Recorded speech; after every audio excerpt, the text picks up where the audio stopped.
Hey, this is Adam Torres, and I'm here to tell you that it has never been easier to start your very own podcast. At Mission Matters, our goal is to amplify stories that matter. That means we want to help you start your podcast because your story matters. We can do this in 3 different ways. 1, join our podcast school and take a free or paid course. 2, visit our resources page where we've already figured out what you need, such as where to host your podcast. Or 3, heck, we can even do everything for you through our podcast agency, including editing for cheaper than you can do in-house. Oh, and no contracts, service is month to month. Get started by heading over to missionmatters.com and click on Start a Podcast. All right, now let's get into the show. Hey, I'd like to welcome you to another episode of the Mission Matters Innovation Podcast, your source for all things innovation. My name is Adam Torres. You can follow me on Instagram at AskAdamTorres. Keep up with my book releases, book tour schedule, signings, all that other good stuff. Always love to connect with you there. And as always, if you'd like to apply to become a co-author of one of my upcoming books, just head on over to the website, missionmatters.com, and click on Become an Author to apply. All right, so today I have Patrick Levy-Rosenthal on the line, and he's founder and CEO over at Emoshape Inc. Patrick, welcome to the show. Thank you for inviting me.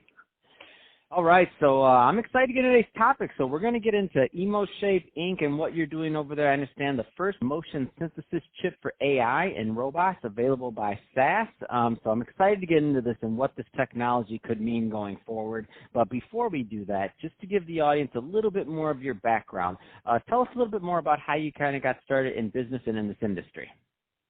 Yeah, so thank you. Originally, I'm French. I'm in the IT for more than 30 years.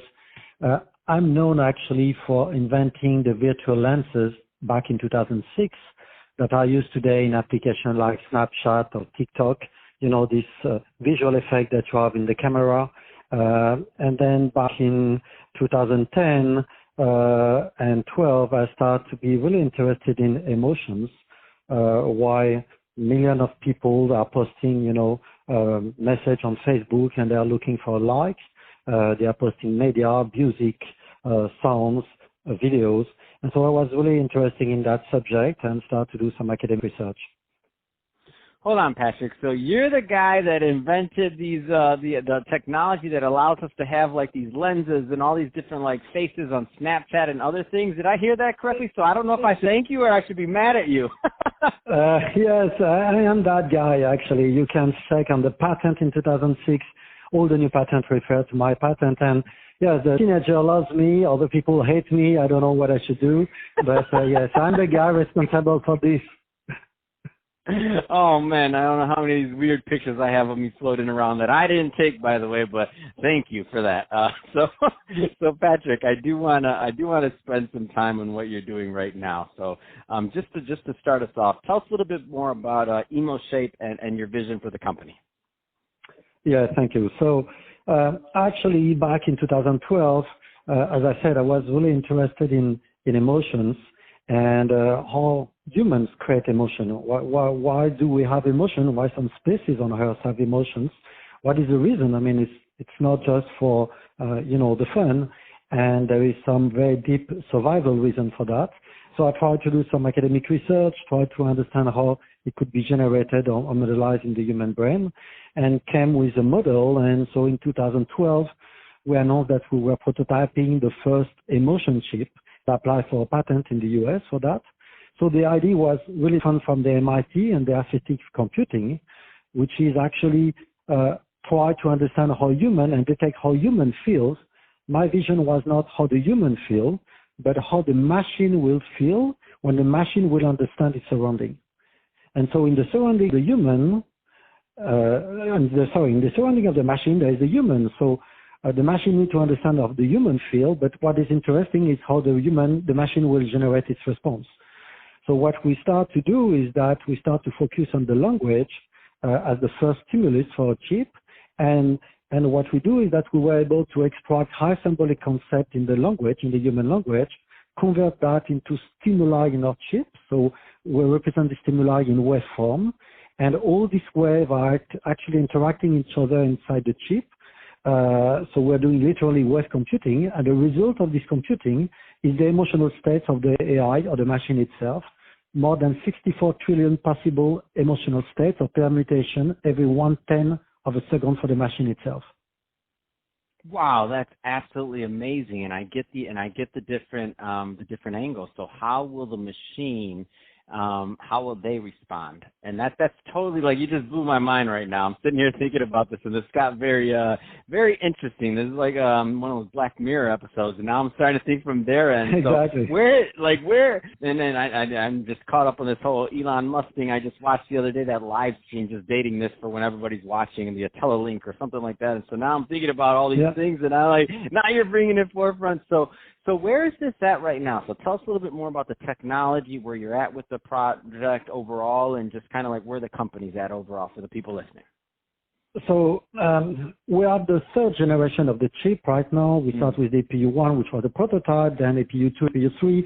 APU3 is able to receive a lot of different stimulus, so understanding the semantics of the language, understanding the tone of the voice of a human, and extracting emotional feature from it, the face, sensors. And so we're able to gather all this data inside our SDK, which is connected to the chip, and the chip can be physically connected to your computer or your device, or can be connected remotely via the cloud. So we can deliver emotion synthesis by SaaS, so completely virtually, or with a SoC solution on chip. And so today we are already distributing, so our clients are Fortune 100 company. We're working with the R&D department, and actually what they are doing right now is that they're using our SDK and our chip to start to develop the next generation of products, so they can have an edge against the competitors. And so what is really important, for example, is that for the first time, we're talking about AI everywhere today, but AI can't have empathy, because empathy is the capability for an AI to feel someone human feeling, someone else's feelings, and a human. And AI were not sentient until we have our chip, and now they are truly sentient, so they can feel and emote and become empathic with the humans. So we can scale empathy in AI in the healthcare, for example. Then that's exactly where I wanted to go with this. So let's talk a little bit more about the potential application implications. So, for example, you mentioned healthcare. Like, what do you see as some of the things on the horizon for the application of this technology? So we have 8 different verticals at Emoshape. The first one is IoT. So here I'm going to give you a very simple user case. We know that, for example, Amazon announced that they're going to have emotional voice for Echo, because they're going away from the Star Trek computer to something much more humanized. And so, because they realize that the customer satisfaction increased by 30% if Echo is more human, and they realize that people say so many times, I love you to Echo, or good morning. The thing is that when Echo will control its voice, Echo needs to have an emotional state. Because today, Echo, when Echo or Alexa read a story to your kids, the Alexa doesn't understand the meaning of the story in terms of language. Alexa sees the language in terms of number, probability, math, rules. But when we speak between humans, we don't think in terms of math or rules. We make sense of what we say. We are feeling the meaning of the words. And that Echo is unable to do until we have our chip. But with our chip, Echo can read the story and feel the meaning of the story. So you're going to feel the voice of Echo getting happy when the story is getting beautiful, or scared when the story is getting scary. And that's completely different. It's not anymore a machine that reads a story to your kid without understanding it. It's a machine that feel and experience the story for itself, and then share this with the users. And this is how you create empathy. But we have application also, for example, in the gaming industry, where we're going to be able to create non-player character in the games that are not anymore rule-based, but with 2 or 3 predicates or rules to interact with the human player. But they will feel what's happening to them in the game, because they're going to receive all the data of the gameplay, and this will be converted into emotional states for them. And so now, when you play against a non-player character, you can talk to him in free language and say, I'm going to kill you. And then based on his experience at that precise time in the game, maybe he's going to feel fear and fly, maybe he's going to get angry and attack you.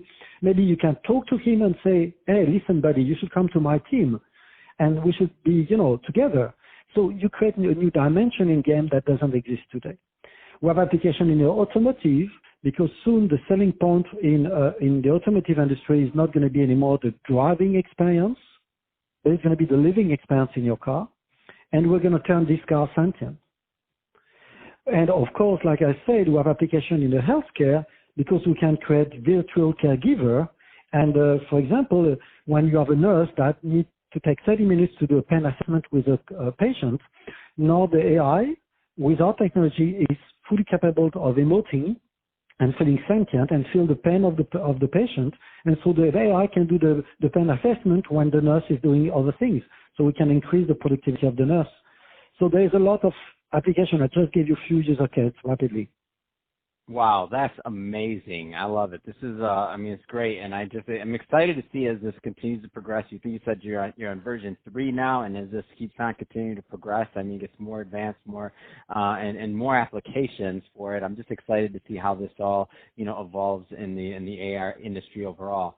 That being said, so there's some business owners, entrepreneurs, a lot of tech people that listen to this tech podcast in Mountain View, Palo Alto, that whole area. What are typically the right types of companies that are usually a good fit to work with Emoshape Inc. overall?